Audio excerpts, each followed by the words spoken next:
What it is, y'all, it is your old boy Pilk, and let's have a little discussion about episode 5, season 3 of Danmachi, because, man, this was an interesting episode. I'm going to try to get into this without ranting too much, but there are a few, I will go off on a few tangents, but hopefully you'll have a lot of fun. If you guys are enjoying this, make sure you hit the thumbs up button, let me know that you're enjoying these. But let's just jump into this here, because there's a lot to talk about. Even though the episode didn't really do a whole lot, clearly it's setting up the next big event, there was a lot of pivotal information here. So when we I guess last left off the team, it was the Xenos team that Winnie was with was trapped by the Eaglos Familian. We'll just jump into it now. There's a big fight. Things are going horrible. Fear, whatever you want to call her, the new girl we just got, Danmachi, she's throwing attacks all around. And one by one, the Xenos are getting subdued. They're clearly not doing well. They're, trying to launch their fronts and whatnot. Even one of the monsters. Now, one thing that's worth noticing here is that the Xenos are clearly not trying to kill the adventurers. I haven't caught up quite with the light novels at this point. I'm right at the end of book 9, and this is, I believe, the beginning of book 10.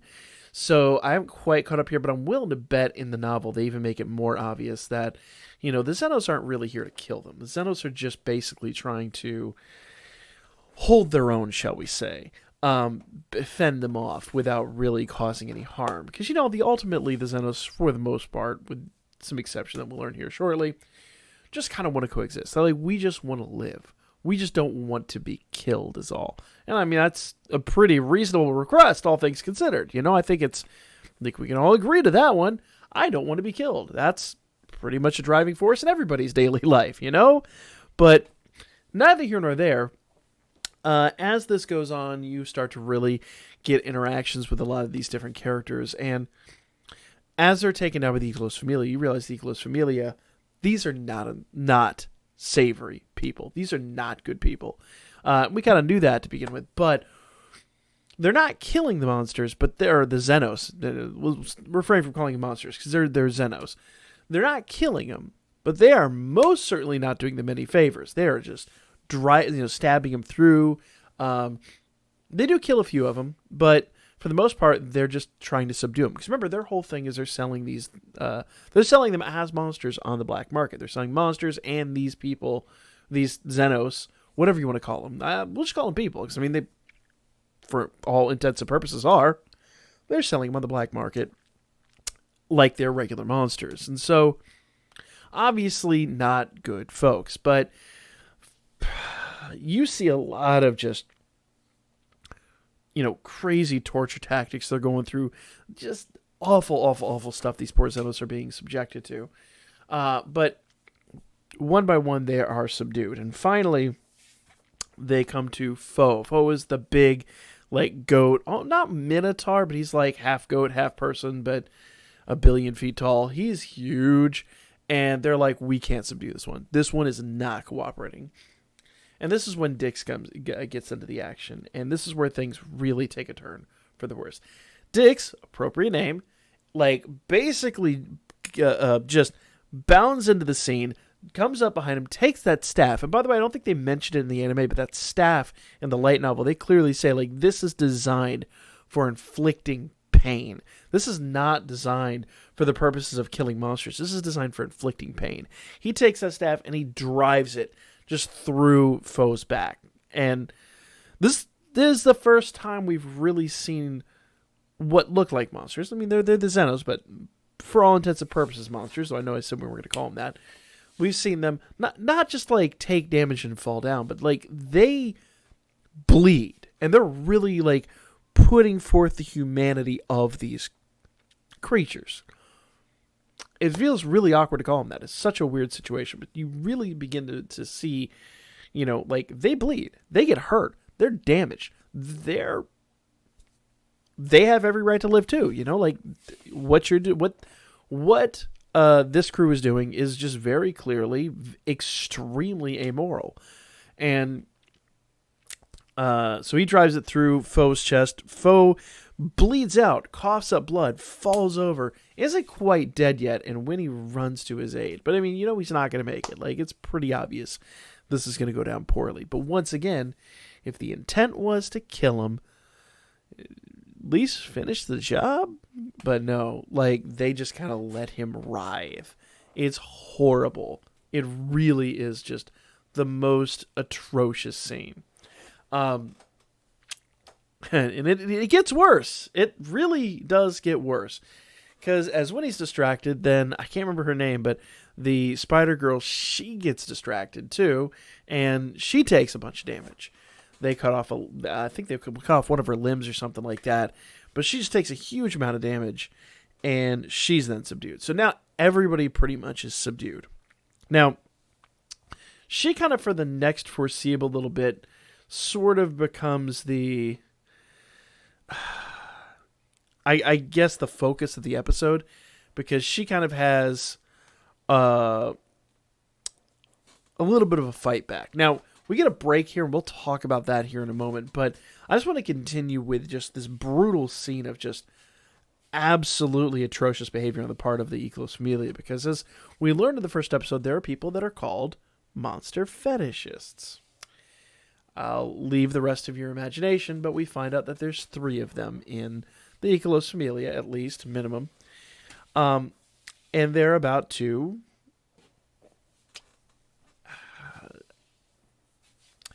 have a few moments of whatever with this spider girl who's now basically subdued. And it's really...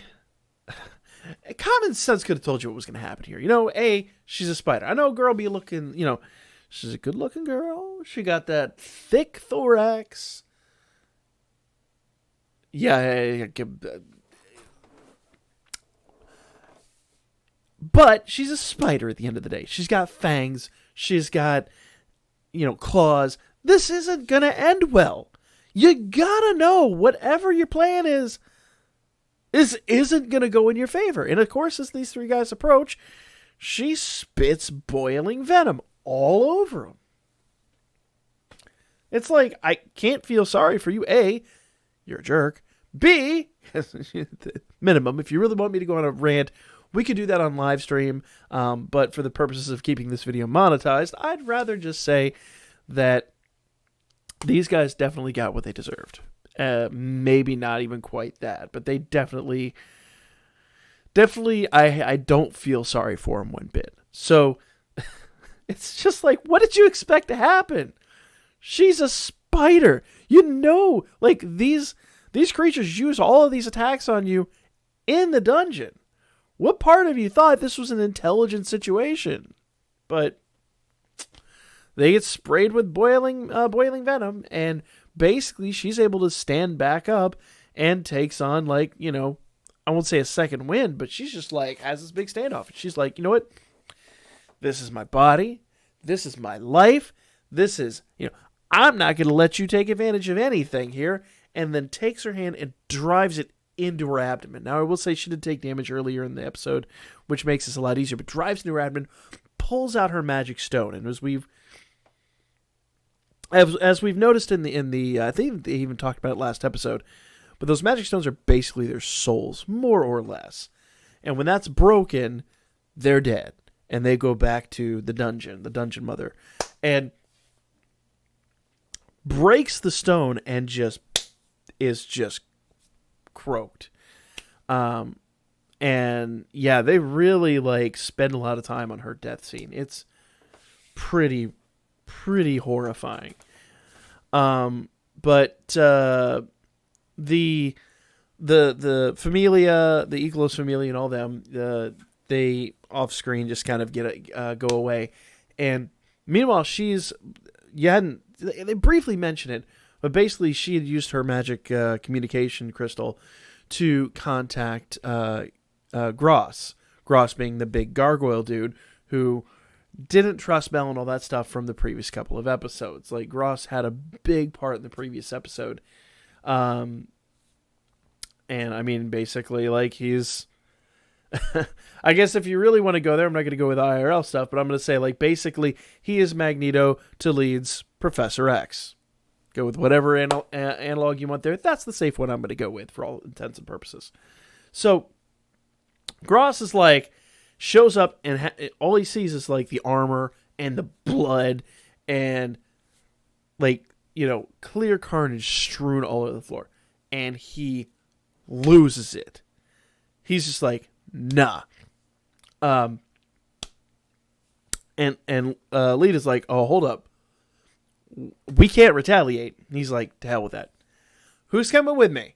And I'd say 3/4 of the Xenos there were like, yep, we out. And they take off. And you're like, okay, this is going to end really poorly. But you also find out that Gross has broken the communication crystal that Lead had with Fel. So now Lead has no way, Lead being the lizard guy, he has no way to contact Fels. They're completely out of communication. They're all on their own. They're like basically now they're being hunted. They know they're being hunted, and Gross has lost it. Now, let's cut back to a little couple of the scenes that jump in here in the middle. We know that Bell basically goes on a fact-finding mission for himself in the dungeon. He fights a couple of monsters, and he kind of decides that, okay, I can clearly tell the difference between the Xenos and the monsters. And after his little fact-finding mission, I guess self-finding mission more than anything else, he's leaving the dungeon. There's a big announcement. And they mentioned that the town in the on the 18th floor, the safe zone, has been attacked and has been ransacked by monsters. And it's like, oh crap. And just as basically he's leaving the dungeon, he's having a conversation with Eyes. He runs into Eyes on the way out. And he's basically like picking her brain on this idea, more or less, in very vague terms, obviously. And Eyes just like, I kill monsters. It is what it is. And, obviously building up that conflict that's about to happen. And that's when the big announcement that, the monsters have attacked, floor 18. And they're like, we need all adventurers on deck. We're going to... Oh, really? We're doing this? Okay, everybody go home.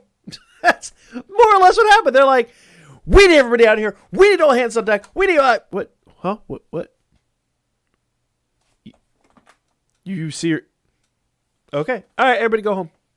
That's pretty much how it went down. It's like, okay. But pretty much the remainder of the episode is... Bell is summoned to go to the aid of the Ganesha Familia. Uranos, he basically tells the guild to send the Ganesha Familia down there. He inputs Fels and Bell both into that team. You get some basic reactions from people. Hermes obviously has a notion of this. You get, they show the Loki Familia, obviously. You got quite a few of the Loki Familia members that are not okay with this idea. Like, they're not at ease with this. Like, this is not cool, but, what can you do? And Finn's even just like, we'll just hang out and see what happens. They'll need us eventually.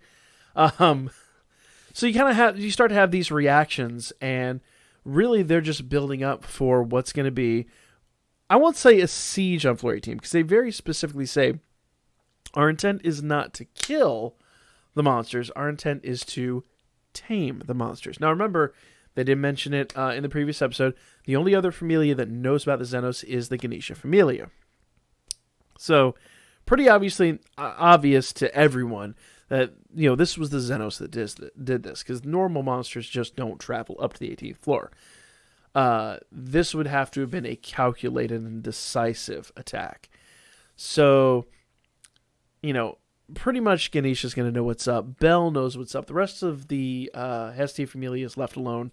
By the way, if you really care for the details, the note that Hestia receives actually has the secret message in the trim of it again, just like with the previous one where she was summoned to Uranos. And pretty much the rest of the episode is them getting ready for this siege. There's really not a whole lot. I mean, there's a lot of little details that happen, but for the most part, this is kind of where the episode really starts to take, more of a wind up into what's coming next. Because next should be that big siege.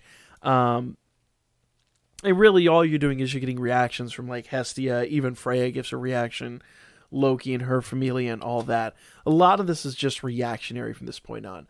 The only one thing, the really interesting thing we did find out, Aisha is now a member of the Hermes familia. Kind of could have seen that coming, honestly. But Aisha's implanted the Hermes familia, and she has an interaction with Ryu about it. I mean, almost implying she knows about Ryu in her past. Obviously not out and out saying it, but they really start to allude to that here. They talk a little about Evilus and those kind of reactions. Now, if you want to know more about that, that probably would be best addressed in the videos we made during 30th anniversary regarding that whole story. I really kind of wish I had done a whole big thing, reviews on those stories and all that. I regret that that wasn't there, but next time those stories come up and are available in the Memoria Freeze game, we'll really talk about those in detail, because it really expounds on what they just allude here to Ryu's past. And if you missed that, it's such a big deal. Yes, it's a weird thing that the mobile game really has more lore building for the anime and the light novels, but that's just the way things go sometimes. It's really interesting how it goes down. So, yeah, we have this really cool interaction. Aisha's now part of the Hermes familia. They talk about Ryu's past a little bit, or allude to it somewhat. And they're both like, cool, we're going to go into the dungeon too. So, we'll see what happens. The only ones permitted in the dungeon at this point in time are the Ganesha familia. But they also did say, and this was something really interesting they mentioned at the beginning, that the Eclos familia clearly has some kind of extra entrance. Something there that doesn't make a lot of sense. But there's some kind of back door into the dungeon that doesn't go through Babel. They're not sure what it is, but very clearly that's how they're smuggling these monsters out or something. So we'll see how that pans out. Maybe that's the entrance that Ryu and Aisha use. Maybe they somehow implant themselves into into the Ganesha familia. But they didn't look like there at the beginning, because the last scene we get, the one here of Bell, which I may or may not have done a little Photoshop in his eyes. Thought it looked kind of cool. But the last shot we have is of Bell just standing in the background, preparing for this onslaught. So next episode, we should finally get this big showdown with the Ganesha familia and the Xenos. I'm really, really, really excited for this, because this is... it's going to be interesting. It's going to be very, very interesting. So for now, that is my review of episode 5. Really good episode. I would give it a 3.5 out of 5. I think there were some things that they did really well. And on the emotional spectrum, I really feel like part of the reason that, 2/3 of this whole review was talking about the Eclos familia and the Xenos, because I really feel like that fight really tugged on your heartstrings. But from there, it just kind of became... I don't know, I just feel like they skipped some stuff and they moved around a bit in a weird fashion. But very good episode either way. I did quite enjoy it. I'm really looking forward to the next episode. And I'm going to catch up with the light novels here really, really soon, so we can do some more of the comparisons. I really want to do the deep dives. I know we've been talking about that now for 5 weeks, but I really look forward to doing that and catching up with the light novels. If you guys haven't, I really recommend reading the light novels. They're a really enjoyable read. Me, as somebody who doesn't have a lot of time in my life, I do really... This isn't a paid plug. This is literally just me saying, hey, these are really awesome. I do really, really, really enjoy them. And I went out and bought the physical copies, and I really look forward to, the hour or two a day that I can just find a dark room and sit and read and enjoy it, because it's a fun read. It's very, very enjoyable, and it expounds on everything you see here so much more. So if you have the opportunity, great. If you don't, that's great. The anime does do enough. But for now, that is going to be the video. Like, comment, share. I'll be back at you guys with more episode reviews next week, and we got more Memoria Freeze coming up tomorrow, so hey, stay tuned for that as well. I guess that's it. Bye.